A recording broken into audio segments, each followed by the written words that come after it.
This is really hard. Tell me what you say now.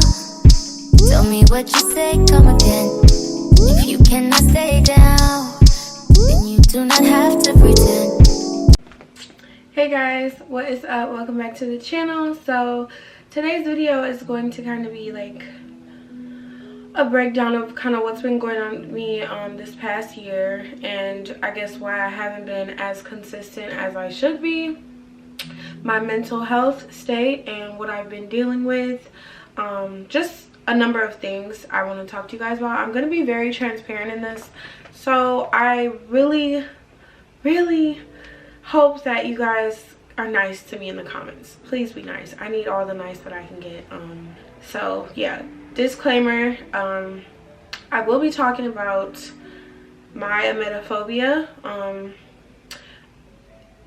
You guys will have to look that up. I'm going to break it down once I get to it, but if anyone suffers from that, I'm just letting you know that I'm going to be talking about words revolving around that. So just a little trigger warning. I just really want to talk about how 2022 has been for me. So I'm trying to break it down into a few main talking points, but I can't think where to start. So I'm going to start with my postpartum depression. So for the people who didn't see my birth story, or you know, this was in 2019. Yeah. I basically posted on what I went through. So it was a really traumatic thing for me. I had a placental abruption, so my placenta detached from him and he was not breathing. I was like bleeding crazy. I had to be rushed to the hospital within 5 minutes. I was signing the surgery like waiver or whatever it is. Not waiver, I don't know what it would be called, whatever. I'm signing the surgery paper. They're like, we gotta put you under. Next thing I know, they're counting to 10. I was out like a light. I was laying in the hospital bed, just confused. Didn't get to see my son for 2 days. So yeah, it was kind of traumatic for me. So that's something that I still it's still like, it doesn't bother me, but it just was a really big event in my life. But the first year of Bryson's life was pretty okay. I'm gonna be very transparent with what I'm telling you guys, only because I want to be transparent. When I was pregnant, I was not planning to keep him nearing the end. His dad was cheating. I'm sure you guys remember. If you guys are longtime subscribers, you remember me posting my video, the story time he cheated, and you know, all that type of stuff. So he cheated, not physically, but he still did something behind my back, and I found out from the girl. It was a really hard time for me, so I was stressing for a month straight. End of that month, I had Bryson. It was caused by stress. I took it really hard. So I was considering adoption only because I didn't want to deal with everything on my own. I just knew me. I just knew that I didn't think I was strong enough to deal with it. So I was like, well, I would rather him, you know, have like both parents. That was like what I really wanted and stuff. Can't always get what you want, but I took it really hard, and I really just did not want to go through with it. I didn't want to be a single mom. My mom was a single mom. She raised 6 of us. So seeing things that she went through and what we went through as kids, it scarred me. Unless I had to deal with it, I didn't want to.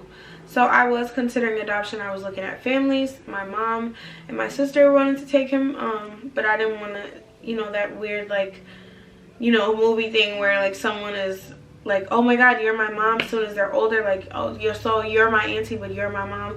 I didn't want to do that. I don't know why. I just didn't want to do that. I just thought it would be best at the time to just give him to someone who really wants a baby. Not that I didn't want kids, but I always say that I could have waited. It could have waited. I'm 24 now, so yeah, I had him at 20. And it's been really challenging. I know there's people that have their kids way younger, and I commend any young mother, because listen, I can't. I could never. I don't think I could ever. So the first year of his life, his dad tried to play house and be there, but not be 100% there. So I was mainly doing it on my own. I get help here and there from my mom and sister periodically. Second year of his life, dad in and out, not really helping, only helping when we're like together or whatever the hell. So it was still really hard. Everything was 100% on me. I'm his sole parent. Once I got granted sole custody, things kind of got real. So I feel like that kind of gave him a reason to not be around, because it's on paper that I'm his sole parent. So yeah, that was a lot of it was a lot. So I just kept pushing through it, and you know, I've had my depressed moments and stuff, but I thought I was okay. I kind of just, my mom's like, I gotta be strong for him, so I'm like, I'm being strong for him. I'm being strong for him. Fast forward to now, he's 4 years old. He's about to be 4 years old February, and it's like all the postpartum is coming back to me. I don't think it ever left.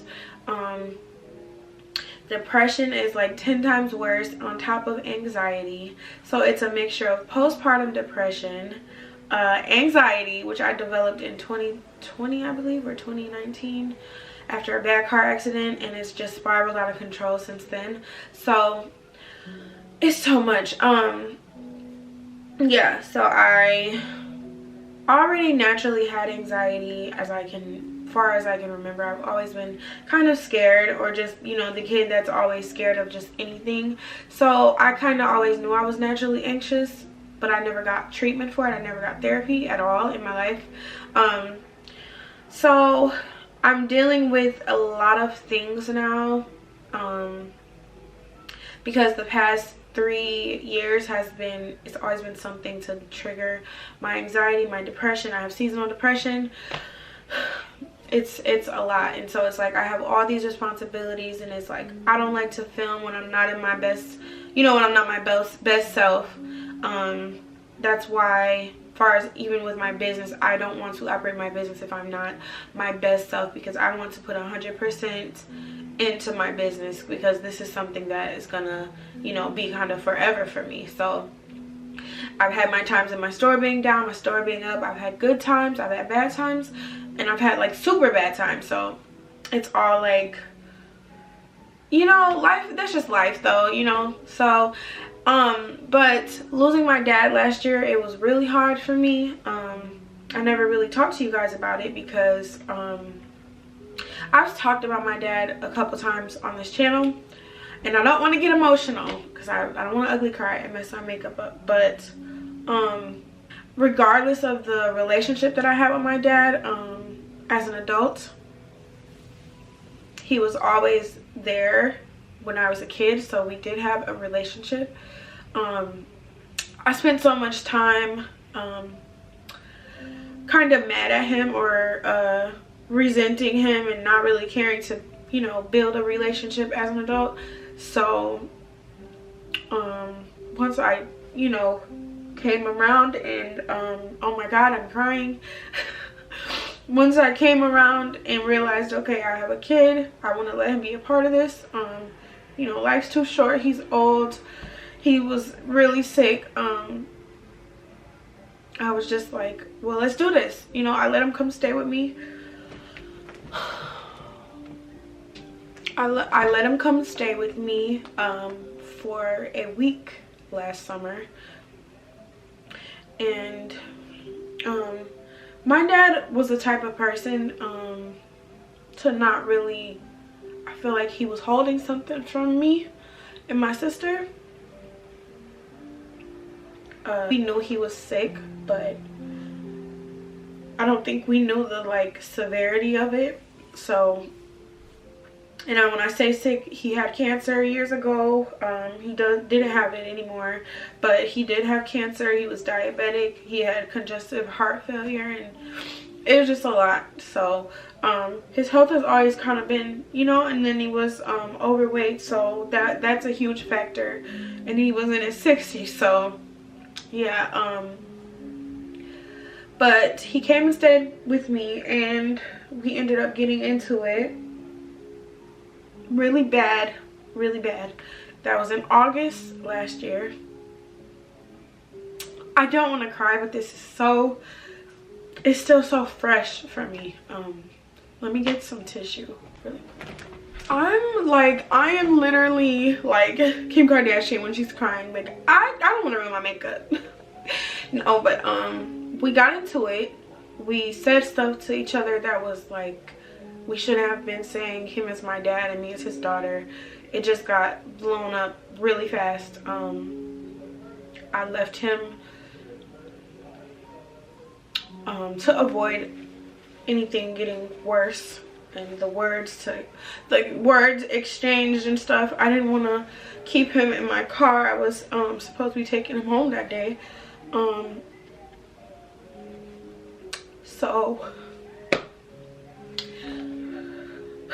I never really talk about him. So okay, I left him outside of my house. I didn't like leave him. He got out and sat on the bench outside of my house in the yard, and he was just like, don't worry about me ever, because I asked if I could take him home after we calmed down a little bit, and that's the last words. And it eats me up so bad, because I guess just knowing that, you know, like taken away from his life and stuff, that's the last thing, that's the last memory of him. It's really hard. This is really hard.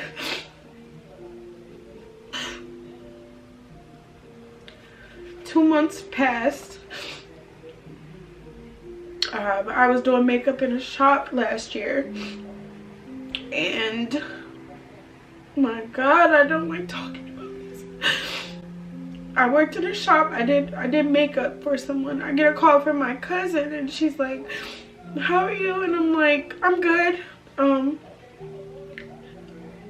And I thought it was like weird because she doesn't live here anymore. So I was like, okay, well, she's calling me, so maybe she wants her makeup done or something.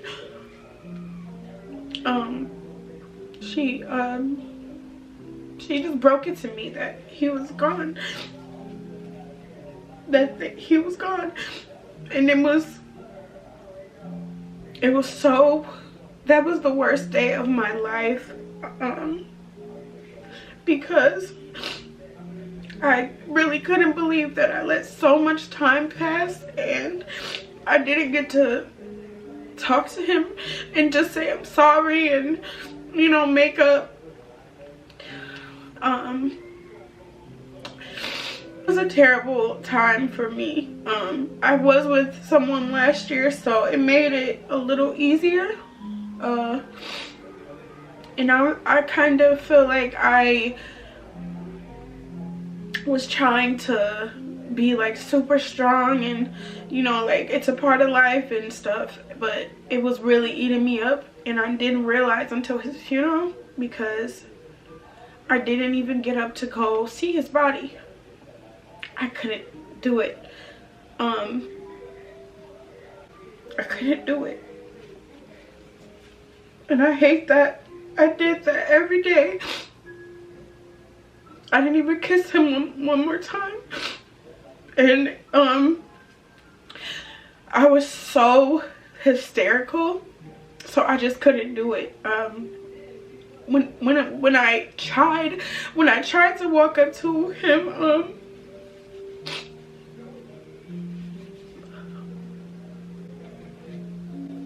when I did try to walk up to him, my chest got so heavy. Everything just, I couldn't do it. I wanted to do it, but I couldn't. I didn't like to see him like that. So that was really hard for me, and I'm still grieving. It doesn't get better. I don't know why some people say that. Maybe I'm just not looking at it in the right light, but it hasn't gotten better. This year has probably been the worst year. So that took a lot from me. But I still have to be his mom. Still have to be his mom. So I'm just trying to be the best I can be. You know, he has sickle cell, and he's now autistic, so I don't have time to just sit and cry and be depressed about it, because I have to get up and make stuff happen for me and him. So it was just a lot. So I got me some wine, and I just needed to regroup, get myself together.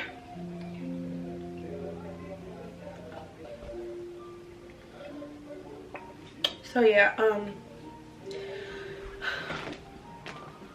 my dad's death was and still is something that's really traumatic.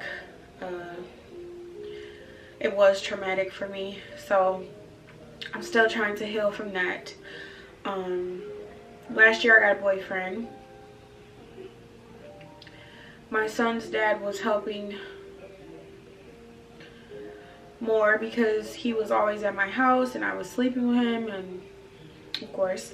So as soon as I got the boyfriend, it was like me and Bryson, we were cut. That was it. So that was really hard. It was really hard. It was so hard for me. My sister, who has no kids, had to step in to help with him. So she sacrificed and did every other week with me. So that helped me a lot at the time when she had the job she had from working from home. So yeah, and it hasn't gotten easier. It's gotten nothing but harder for me because my mental health is really suffering. So I guess I'll say this year is probably the year that I'm realizing a lot is wrong and that I need help. Help as in therapy and probably a psychiatrist. I've kind of accepted that, but it's hard for me too because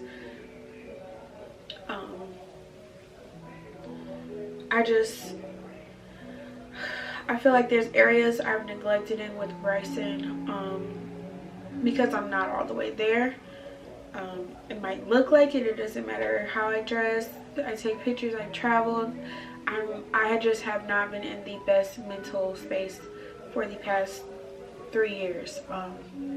So it took a lot for me to notice that. So moving on to now. The past few months, I'll say from September, have been super hard for me. So let's just go back to my childhood. Let's start there. Just break it down. So I was in 3rd grade. I was in a class with, you know, my peers, and this little boy gets sick. I instantly remember the same panic that I felt when I seen him get sick. I was so convinced that I was gonna get sick. So convinced that I went home and told my mom, someone got sick, am I gonna get sick? I remember being 10 years old, not eating.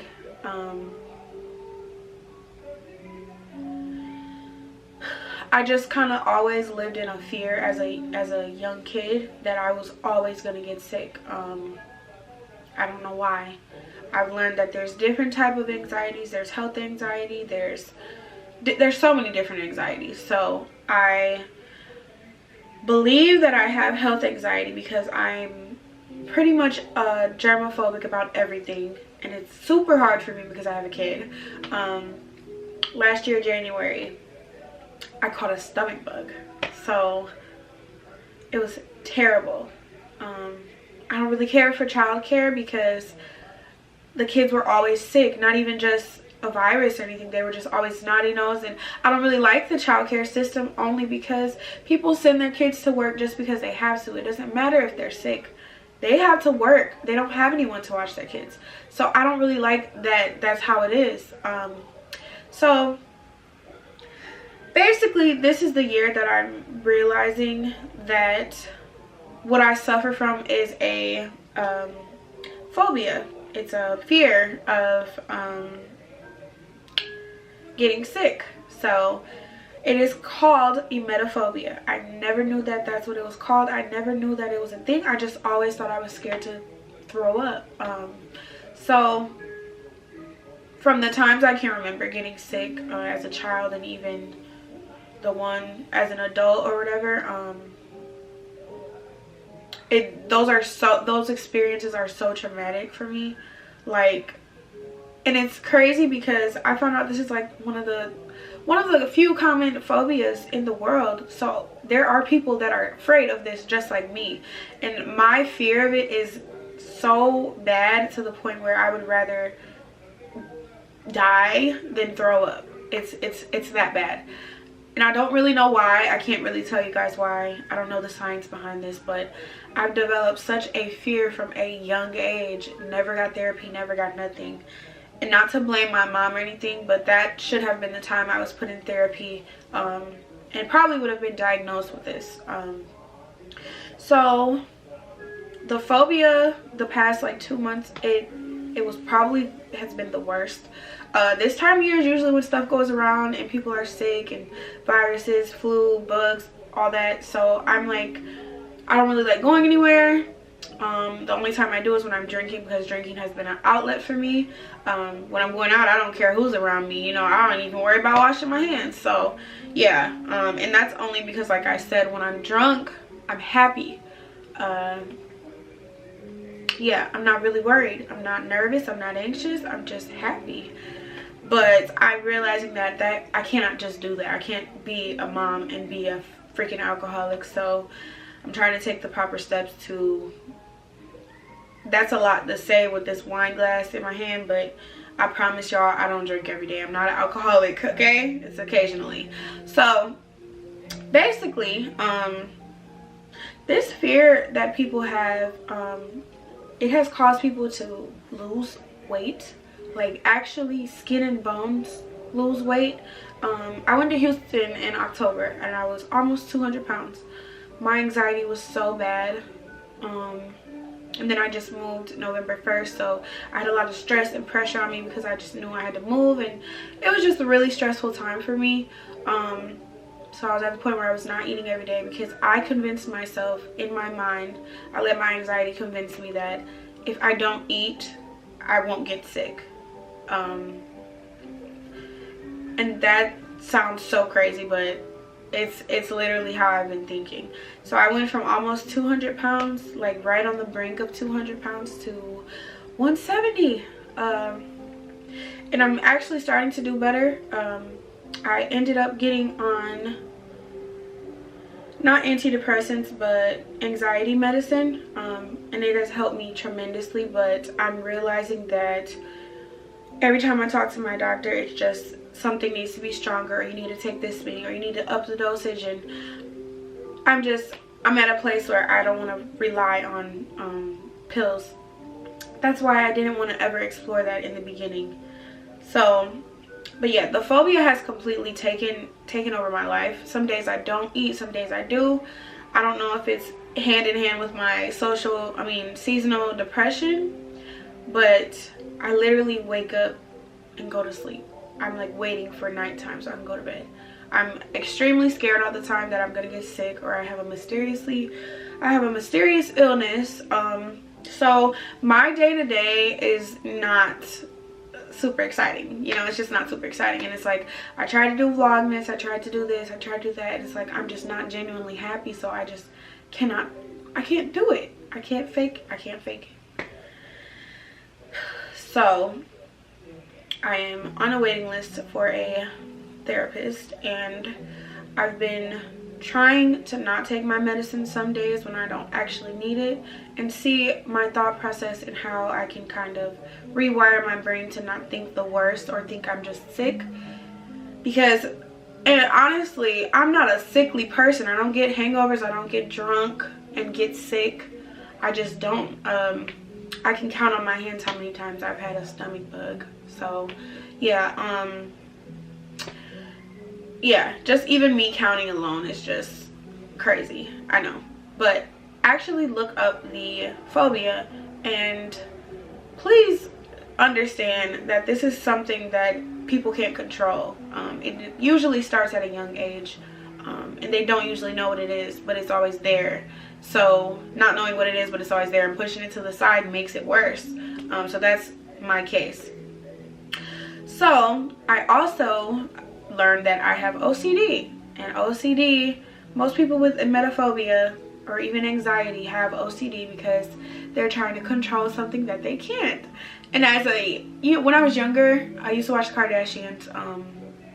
Chloe, she said she had OCD, and she always had these like containers, and everything was perfectly lined, everything was perfectly, you know, stored. So I'm like, I thought OCD was more so like you have to have everything in a line, or, you know, everything has to be a certain way. But it can link with anxiety and my phobia, because I'm trying to control something that I can't control. We can't control getting sick. It's just because we're humans. We can't control when we throw up and get nauseous.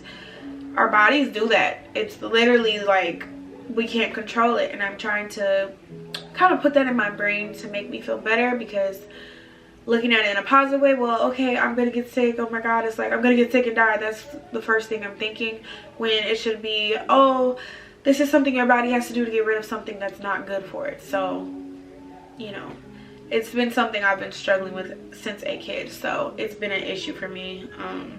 Yeah, so with me knowing what I have now, and on top of my anxieties from different reasons, I am on the road to getting better. I'm trying to go vegan. I'm trying to work out more. I'm trying to do things that I can naturally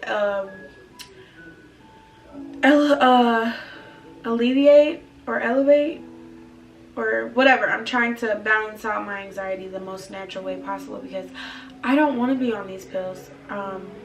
Next thing you know, I'm going to be getting told I need Xanax, because so much trial and error with the antidepressants, and I don't want to do that. So if anybody suffers from that, I mean, no one likes being sick, but like if it's as crippling as it has been for me, please let me know in the comments, because I'm actually interested to know if other people suffer with this. I know they do. There's groups and stuff and different websites, but if you do, please let me know. And if you suffer from anxiety, please let me know ways that you do handle it and cope with it, and, you know, that are non-medicinal, that are non-medicated. Yeah, because I'm trying to do this the natural way and just relax. My thoughts is what makes me anxious. If I just don't overthink everything, there's no reason for me to be scared of anything. So, as you could imagine, the past year, 2 years has just been terrible for me. And it's put a very huge blockage on me being a good parent to Bryson. So, 2023, I'm really trying to put my foot down and figure out and get help. And that's been really hard for me to accept. But after talking to my sister, my aunties, my mom, just anybody, I might temporarily not have Bryson, so I can get myself together the right way. And what's crazy is there's been times within his first year of life, my sister, my mom, let me get him, get yourself together. I'm like, no, I want my baby. You know, he was little, 3 pounds, small little baby, came out the hospital, was 5 pounds. I wanted my baby. I couldn't be alone. So just dealing with just knowing every day that his dad is in the same city as me, and he's living, breathing, sleeping perfectly fine, and he's okay with not being in his life. It's just depressing alone. And it's just, I wish people came with previews, because it was a whole nother person, a very different person, someone I would have, you know, wanted to start a family with. But I was better off going to the sperm bank, honestly. It's just, I cannot fathom someone not being in their child's life. If I woke up every day and didn't see my son, or even just check on him or anything, that would literally bother me.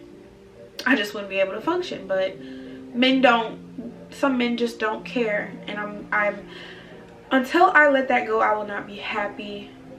So I'm learning, I'm trying, but I'm very thankful I have my mom and my sister to step in and kind of help me, because it's something that I'm struggling with. And I try to be like, well, I'm okay, and then the next day, okay, well, I hate this, I hate being a mom, I hate this, and it's so much. So 2023 is going to be the year that I'm going to take back my life and not let the fact that I'm a single mother control it, or not let the fact that I have anxiety control it. So that is the plan. But in a nutshell, that has been the reason why my YouTube is not successful. I've been at 80 something K for 2 years straight. And the reason being, I'm not consistent. 9 times out of 10, if I'm not doing something, I'm super anxious. If I sit down to edit, super anxious, can't get it done.